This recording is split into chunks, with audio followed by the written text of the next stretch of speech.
Assalamualaikum warahmatullahi wabarakatuh. Salam sejahtera tuan-tuan dan puan-puan sekalian serta semua 12 Gang. Berita terkini.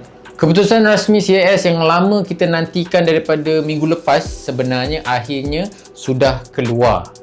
Sebelum kita mulakan video, yang mana yang masih belum subscribe, sila lakukan segera. Yang mana yang dah sudah, terima kasih. Jangan lupa like video ini. Okey, jom start. Dokumen yang mengandungi 2 helaian muka surat ini mengatakan keputusan penuh apa respons CAS terhadap kes 7 pemain warisan dan juga FAM itu. Dan apakah keputusan itu, tuan-tuan? Pada anda yang belum baca, saya dah baca penuh, agak menyakitkan sebenarnya, tapi itulah kenyataan yang perlu kita telan. Secara tuntasnya, ya tuan-tuan, kita telah kalah di peringkat CAS. Ini bermaksud kes yang dibawa daripada FIFA sampailah ke kes rayuan, sampailah ke CAS telah pun keluar keputusan, dan keputusan itu menunjukkan kita bersalah. Jadi jom kita tengok sama-sama apa intipati di dalam rumusan yang dikeluarkan CAS ini. Kalau kita tengok tajuk besar pun sebenarnya kita dah boleh agak keputusan penuh, sebab kat situ dia tulis sebahagiannya meminda hukuman terhadap 7 pemain warisan. Kat situ kita tahu keputusannya masih kekal sama, cuma mungkin ada perubahan sedikit. So panel daripada CAS yang terlibat di dalam kes rayuan ini didengari oleh 3 panel timbang tara, iaitu Lars Hilliger daripada Denmark, Jose Luis Andrade daripada Portugal dan juga Massimo Coccia daripada Itali. 3 perkara penting yang kita perlu tahu mengenai keputusan CAS mengenai kes kita ni. Yang pertama, CAS mengekalkan hukuman 12 bulan tetapi ada pindaan sedikit.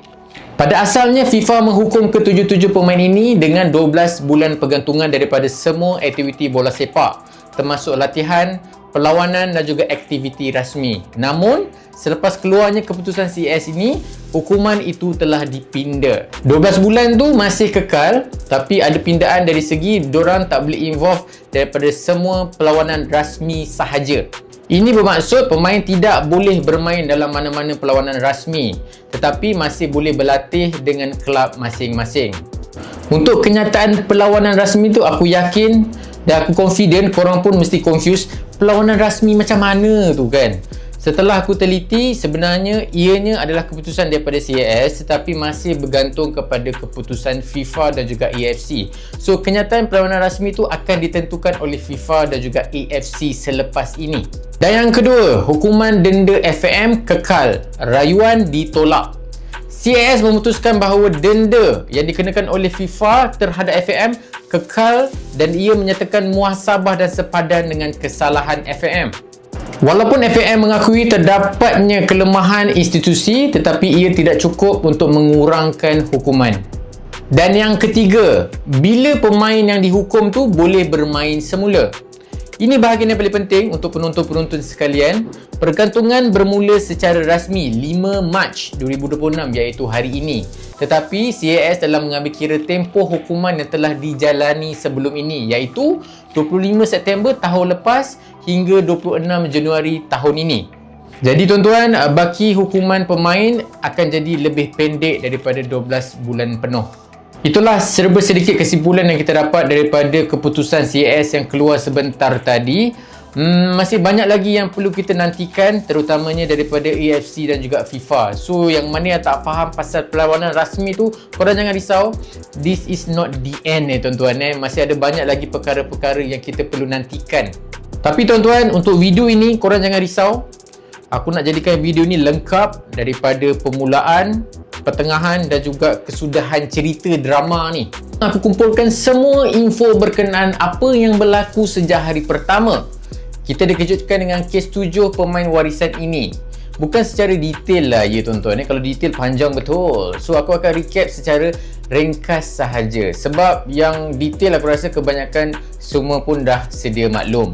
2025 tahun kebangkitan Harimau Malaya. Player asing dibawa masuk dan diumumkan sebagai pemain warisan. Mulanya FIFA say yes, tapi selepas menang dengan Vietnam dalam perlawanan kelayakan Piala Asia, semuanya berubah. Dari yes, tiba-tiba bertukar no. Kita mulakan pada bulan September. Macam-macam yang jadi dalam bulan September ni. berita pergantungan 7 pemain warisan dan juga FAM disaman. Kecoh satu Malaysia ya, dan sudah semestinya satu individu yang diserang adalah TMJ. Sebab apa? Sebab bagi semua rakyat Malaysia pencetus revolusi Harimau Malaya ini bermulanya dari beliau. Reaksi beliau selepas kes ini berlaku, banyak juga yang kita nampak lalu dekat media sosial ya. Bukan sahaja TMJ, malahan semua orang pun membahaskan isu ini semasa itulah. Pada bulan yang sama, FAM telah mengemukakan rayuan kepada FIFA. Reaksi FAM ketika itu adalah FAM menegaskan ada kesilapan teknikal dalam proses penyerahan dokumen. Sementara nak tunggu keputusan rayuan keluar, semua pemain yang terlibat sudah pun gantung boot. Masuk bulan Oktober, banyak betul sidang media yang terjadi dalam bulan ni. Dari TMJ ada, dari FAM pun ada. Semuanya adalah untuk menjawab semua persoalan yang timbul di kalangan rakyat Malaysia berkenaan dengan kes ini. Kalau kita tengok balik pun, bulan 10 ni banyak gila artikel-artikel, bukan saja daripada media tempatan tetapi media luar pun banyak yang publish berkenaan dengan isu ini. Memang lagi berbelah bagilah perasaan penyokong bola sepak tempatan semasa itu. Sidang media yang paling penting untuk kita tahu ketika itu adalah sidang media dari FAM. Yang mana masa itu General Secretary FAM Datuk Nur Azman digantung tugas. Selain itu, peguam dari luar negara juga dilantik dan satu badan khas, badan bebas kita panggil, telah ditubuhkan untuk membantu FAM dalam kes ini. Bukan itu sahaja tuan-tuan, bekas ketua Hakim Negara pun terlibat. Tun Mat Raus Sharif pun dilantik untuk membantu siasatan isu dokumentasi ini. Bulan ni memang serabut teruk sebab kita dapat saksikan dua pihak yang terlibat, FAM dan juga geng-geng Rock Friend. Dua-dua pun tak nak bagi tahu salah siapa sebenarnya. Yang ini tolak sini, yang ini tolak sini. FAM telah memberitahu diorang tak ada maklumat langsung pasal 7 pemain warisan ini. Yang side Rock Friend pula cakap bukan diorang yang luluskan 7 pemain itu. Eloklah. Habis tu macam mana tu? Dan untuk pengetahuan korang juga, sampai Coach Peter pun terpalit sekali ya tuan-tuan sebab dia mengkritik FAM ketika itu. Di saat keadaan tengah kecoh, boom! Satu bom telah dijatuhkan dari FIFA untuk FAM. Motivated decision guys.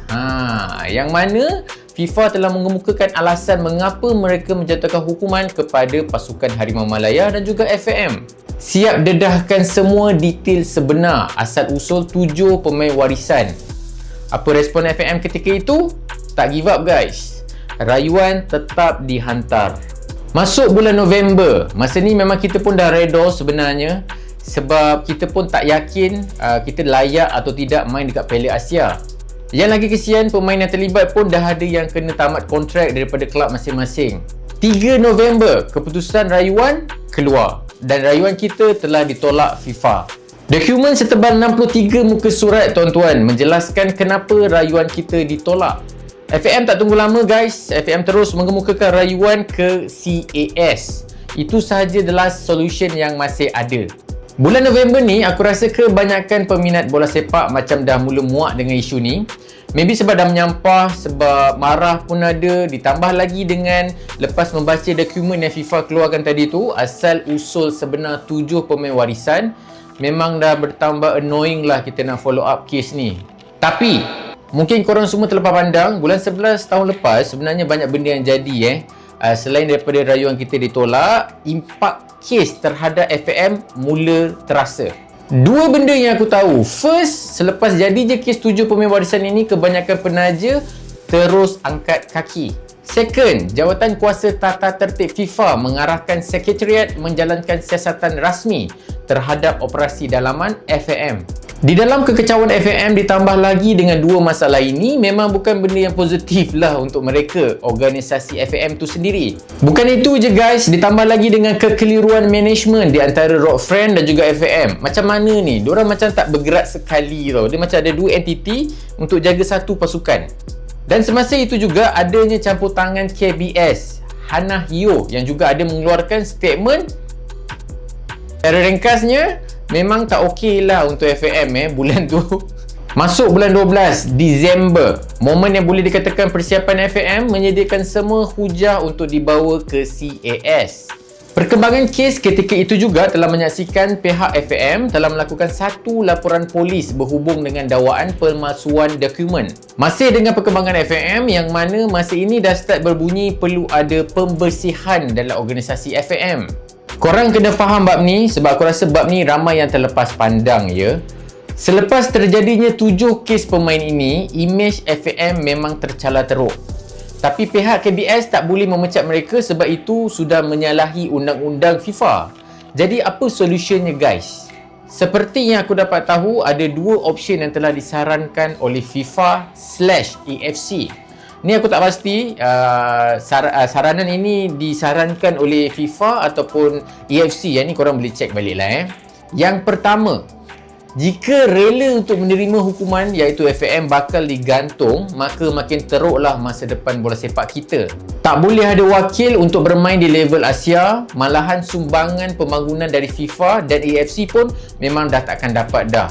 Option nombor 2, walaupun perit, tapi pembersihan perlu dilaksanakan dalam FAM. Dalam bulan 12 ini juga, FIFA mengeluarkan satu lagi hukuman untuk Harimau Malaya yang mana 3 perlawanan persahabatan tier 1 telah dibatalkan. Kemenangan 3-0 diberikan kepada pihak lawan. Dan disebabkan itu juga, kita pun boleh nampak ranking dunia pasukan Harimau Malaya drop guys.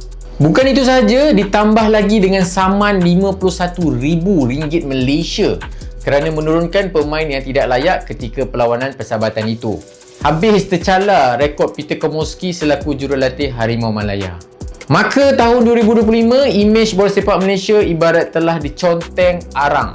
Masuk tahun baru, tahun 2026, bulan Februari, Datuk Nur Azman yang telah digantung pada Oktober lepas telah kembali bertugas. Beliau didapati tidak bersalah tetapi hanya terkait dengan kecuaian pentadbiran sahaja. Selain itu, update daripada polis juga yang mana pihak polis sudah mengenal pasti 2 individu yang terlibat tapi tidak didedahkan siapa. Even sampai sekarang pun aku masih tertanya-tanya siapa Di hujung bulan Februari ada 2 benda penting yang jadi. 2 benda ni kalau korang perasan dia jadi serentak tau. Yang pertama, berita penangguhan hukuman 7 pemain warisan telah dikeluarkan CAS. Bermaksud mereka yang digantung beberapa bulan tu yang mana yang ada dah hilang kelab lah, yang dah kena terminate lah, ada yang dikabarkan nak bersara lah, mereka sudah dibenarkan untuk bermain semula. Berita yang besar tu keluar serentak dengan berita yang lagi satu ni. Berita apa tu guys? Berita yang mana semua ahli jawatankuasa FAM bagi penggal 2025 hingga 2029 mengumumkan peletakan jawatan berkuat kuasa serta merta. Berita yang nombor 1 penangguhan hukuman tu aku rasa iaitu amat mengejutkan, tapi yang berita nombor 2 yang mana ahli jawatankuasa FAM meletak jawatan tu aku rasa yang tu tak terkejut sangat. Seperti apa yang aku bagi tahu korang tadi, yang ada 2 option tu mereka sudah memilih option yang mana satu. So yang tu tak terkejut sangat lah. So, basically diorang memilih untuk letak jawatan supaya FAM tidak digantung, pada masa yang sama tidak memberi kesan yang buruk kepada industri bola sepak Malaysia. So itulah dia tuan-tuan video kita setakat pada hari ini. Minta maaf kalau ada sebarang kekurangan sebab video ni betul-betul aku buat secepat yang mungkin. Sebelum penutup, satu benda yang aku nak bagi tahu korang, walaupun keputusan memang sudah jelas tidak memihak daripada kita, aku harap semangat Harimau Malaya tu masih terus membara, masih terus sama. Walau macam mana pun kita kena tetap berdiri di belakang Harimau Malaya.